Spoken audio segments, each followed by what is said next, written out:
រឿងផែនការអាក្រក់ធ្ពក់បេះដូងអូនភាគទី6តពីភាគមុនមកពេលនោះលោកយាយរបស់គេក៏បាននិយាយថាត្រូវឲ្យចៅនឹងគឺចៅណារ៉ាកូនស្រីលោកពូរិទ្ធីនិងអ្នកមីងសុផាន់នឹងឯងក្រាន់តែលើបែបនេះភ្លាមទឹកមុខរបស់ភិរិយក៏ចាប់ផ្ដើមបែរទៅមើលកន្លែងផ្សេងប៉ិនខ្ចីមើលនីណារ៉ានោះទេពេលនោះនីណារ៉ាក៏ចាប់ផ្ដើមគិតថាមើលទៅភិរិយប្រហែលជានៅខឹងនឹងគេនៅឡើយនោះទេបន្ទាប់មកភិរិយក៏បាននិយាយទៅកាន់លោកយាយរបស់គេថាចៅសុំពេលបន្តិចសម្រាប់ណាលោកយាយថាហើយគេក៏បានកេងប្រាស់បែរខ្នងទៅបាត់ចំណែកលោកជំទាវម៉ូលីណាវិញបានសម្លឹងមុខស្វាមីហើយក៏ដកដង្ហើមធំតិចចំណែកណារ៉ាវិញក៏បាននិយាយទៅកាន់លោកយាយនិងលោកតាថាលោកយាយជំទាវខ្ញុំសូមអនុញ្ញាតទៅពិនិត្យអ្នកជំងឺបន្តទៀតសិនហើយស្រស់ស្រីនិយាយដោយអន់លំទោនរួចហើយក៏បែរខ្នងថយចេញទៅចំណែកអ្នកកំឡោះភិរិយវិញថ្វីត្បិតតែកេងបែរខ្នងប៉ុន្តែតិចរបស់គេក៏ខំប្រឹងស្ដាប់អ្នកទាំងអស់គ្នាកំពុងតែសន្ទនានោះដែរបន្ទាប់ពីអ្នកគ្រូពេទ្យនីណារ៉ាចេញទៅលោកយាយក៏បានសម្លឹងមើលចៅហើយក្រវីក្បាលគាត់បានដឹងថាចៅរបស់គាត់ក៏ចាប់អារម្មណ៍ជាមួយនឹងនីណារ៉ាបន្តិចឡើយបន្ទាប់មកគាត់ក៏បាននិយាយរៀបរាប់ប្រាប់ចៅរបស់គាត់ថាចាប់តាំងពីចៅទៅរៀននៅបរទេសនីណារ៉ាត្រូវបានឪពុកម្ដាយស្លាប់ជាបន្តបន្ទាប់នាងរស់នៅកំព្រាកណ្ដោចកណ្ដែងម្នាក់ឯងពិតជាគួរឲ្យអាណិតណាស់មានរឿងជាច្រើនដែលចៅមិនដឹងពេលនោះហើយលោកយាយក៏បានរៀបរាប់ទៅរឿងរ៉ាវទាំងអស់របស់នីណារ៉ារហូតដល់ចប់ធ្វើឲ្យកំឡោះរបស់យើងនឹងមានចិត្តអាណិតដល់នីណារ៉ាយ៉ាងខ្លាំងប៉ុន្តែគេមិនបានមាត់នោះទេបន្ទាប់ពីនិយាយចប់ហើយពេលនោះលោកយាយក៏បានលាចេញទៅនិយាយពីពេលព្រឹកព្រលឹមវិញម្ដងនីណារ៉ាដើរមកឈប់នៅមុខបន្ទប់សម្រាប់ព្យាបាលរបស់ភិរិយពេលនោះរាងកាយតូចស្ដើងរបស់នាងបានដកដង្ហើមពេញសួតប្រមូលកម្លាំងចិត្តកម្លាំងកាយដើម្បីចូលទៅក្នុងពិនិត្យមើលអ្នកជំងឺព្រោះតែអ្នកជំងឺម្នាក់នេះធ្វើឲ្យបេះដូងរបស់នាងលោតខុសចង្វាក់រហូតខណៈពេលនោះនាងក្រមុំបានញញឹមដាក់អង្គរៈដែលឈរចាំបើកទ្វារឲ្យនាងមុននឹងឈានចូលដល់ក្នុងបន្ទប់អ្នកជំងឺដែលកំពុងតែកេងផ្ងាកាយដៃខ្លួនឯងធ្វើភ្នែកលិញឡង់រាងកាយស្ដើងស្អាតកំពុងតែដើរចូលទៅដល់ក្នុងបន្ទប់ក៏ស្រាប់តែកើតអាការៈជ្រួលច្របល់ក្នុងចិត្តពេលដែលឃើញខ្សែភ្នែកដ៏ស្អាតមុតនោះកំពុងតែសម្លឹងមករោគនេះមិនដាក់ភ្នែកពេលនោះនាងក៏បានសួរថាអាការៈយ៉ាងម៉េចហើយលោកភិរិយខណៈពេលនោះអ្នកជំងឺក៏បានឆ្លើយវិញថាមិនមានអីទេ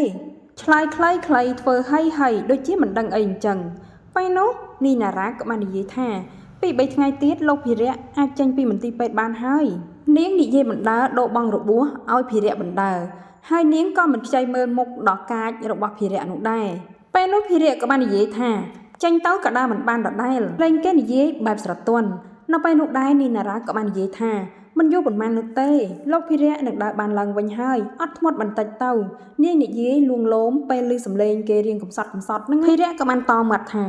វាធុញនឹងណាធ្លាប់ទៅណាមកណាបានស្រាប់តែត្រូវមកគេងលើក្រែអញ្ចឹងវាគួរឲ្យធុញទ្រាន់ខ្លាំងណាស់គេរអ៊ូហើយសម្លឹងមើលជើងដែលមានកណាត់បងរុំពណ៌សយ៉ាងស្អាតចាចាំនាងខ្ញុំអូចាំគ្រូពេទ្យឲ្យគីលីនុបដ្ឋាយិកាយកថ្នាំមកជូនស្រាប់តែពេលនោះភិរិយបាននិយាយថា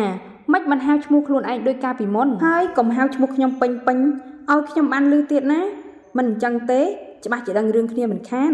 គេកំពុងតែបញ្ជាណារ៉ាដោយទឹកមុខមមណារ៉ាសម្លឹងមុខវិញហើយក៏បាននិយាយថាហើយចង់ឲ្យហៅយ៉ាងម៉េចដើម្បីឲ្យត្រូវចិត្តលោកភិរិយសម្លឹងមុខវិញហើយក៏បាននិយាយថាធ្លាប់ហៅពីមុនយ៉ាងម៉េចក៏ហៅអញ្ចឹងដដែលទៅស្រាប់តែណារ៉ាក៏បែរមុខចេញហើយនិយាយថាចៃដន្យអីនាងខ្ញុំចាំមិនបានមិនដឹងថាធ្លាប់ហៅលោកយ៉ាងម៉េចផងកាលពីមុនគេសម្លក់ហើយក៏បាននិយាយថា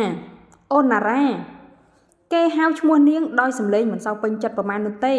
ហើយខ្សែភ្នែកវិញក៏សម្លឹងទៅរកនាងទាំងទឹកមុខឌឺហើយចំណែកនីណារ៉ាវិញក៏ឈរនៅស្ងៀមនៅចុងជើងមួយសន្ទុះមកនាងក៏បាននិយាយថានាងខ្ញុំសូមអនុញ្ញាតចេញទៅវិញហើយព្រោះត្រូវទៅពិនិត្យអ្នកជំងឺផ្សេងទៀតនិយាយរួចពីមាត់ភ្លាមនាងក៏បែរមុខដើរចេញទៅគ្រាន់តែទៅដល់មាត់ទ្វារភ្លាមស្រាប់តែឮសំឡេងមួយស្រែកថាអូយគ្រាន់តែប៉ុណ្្នឹងភ្លាមស្រាប់តែនីណារ៉ាភ្ញាក់ព្រឹតក៏ស្រែកថាបងភីនីណារ៉ាភ្ញាក់ខ្លាំងមែនទែនហើយក៏បញ្ញាប់រត់ទៅគឺថាអ្នកកំឡោះយើងនឹងបានធ្លាក់ពីលើក្រេនៅលើកម្រាលឥដ្ឋពេលនោះនីណារ៉ាបានសួរថាឈឺឬអត់ទេនឹងភិរិយងក់ក្បាលតិចទឹកមុខគេឡើងស្លេកស្លាំងបំបោមាត់ខំចូលគ្នាអស់រងាប់អារម្មណ៍ឈឺចាប់ដែលនៅលើជើងបាត់ដៃរបស់គេកំពុងតែតោងស្មាក្រមុំយើងដើម្បីក្រោកឈរឲ្យត្រង់ខណៈពេលនោះអ្នកជំងឺរៀងធ្ងន់បន្តិចផងនីណារ៉ាខំប្រឹងឲ្យគេតោងក្រោកឈរពេលនោះស្រាប់តែផ្ទៃមុខរបស់ពួកគេទាំងពីរក៏កាន់តែគៀកគ្នា ធ្វើឲ្យចំហាយក្លិនដល់ក្រអូបស្រាលអណ្ដែតប៉ះច្រមុះអ្នកជំងឺវងភិរៈធ្វើឲ្យគេមានអារម្មណ៍ថាផ្លិចឈឺជើងបាត់ទៅហើយនីណារ៉ាគ្រារាងកាយដ៏ធំរបស់ភិរៈឲ្យអង្គុយលើគែមក្រេលុះបំរុងនឹងលេងដៃទៅហើយដងខ្លួនដល់ស្រឡូនស្អាតក៏ត្រូវបានភិរៈចាប់ត្រកងទៅអោបយ៉ាងជាប់កែវភ្នែកមូលស្អាតសម្លឹងមើលទាំងបេះដូងញ័រដុកដាក់នាងប្រងតែនឹងក្រោកងើបចេញស្រាប់តែភិរៈចាប់នាងអោបកាន់តែខ្លាំងពេលនោះច្រមុះរបស់គេដ៏ស្រួយក៏បានញីញក់ថ្ពាល់ដល់ស្រទន់របស់នីណារ៉ាពេលនោះនីណារ៉ាក៏បាននិយាយថាលេងខ្ញុំលេងដៃនាងខ្ញុំនឹងមើលមុខរបួសឲ្យភិរៈមិនត្រឹមតែមិនលេងហើយថែមទាំងនិយាយថាចង់ឲ្យរំលឹកការចងចាំទេអូនណារ៉ាថាធ្លាប់ហៅបងថាយ៉ាងម៉េចគេបាននិយាយខ្សឹបដាក់ក្បែរត្រចៀកនីណារ៉ាចំណែកនីណារ៉ាវិញខំប្រឹងរើបំរាស់ចេញពីរង្វង់ដៃភិរៈហើយថែមទាំងនិយាយទាំងបេះដូងភ័យញ័រថាតែខ្ញុំមិនដឹងទេស្រែកថាមិនដឹងបេះដូងវិញលោតស្ទើរតែផុតដង្ហើមទៅហើយចំណែកភិរៈវិញបានដឹងខ្លួនឯងពីភាពទន់ភ្លន់របស់នីណារ៉ារាងកាយដ៏ស្រឡូនខ្ពស់ស្អាតកំពុងស្ថិតនៅក្នុងរង្វង់ដៃរបស់គេអារម្មណ៍កំឡោះអ្នកជំងឺម្នាក់នេះកំពុងតែមានភាពកញ្ជ្រោលពេញរាងកាយភាពស្រាវស្រាប់ដែលបានជួបនិងប៉ះពាល់គ្នាចូលពេញទៅក្នុងបេះដូងពេលនោះនីណារ៉ាក៏បាននិយាយថាអ្នកណាតដឹងលោកអនុញ្ញាតឲ្យហៅដោយកាលពីមុននោះភិរៈក៏បាននិយាយថាបងកំពុងតែប្រាប់ហើយតើ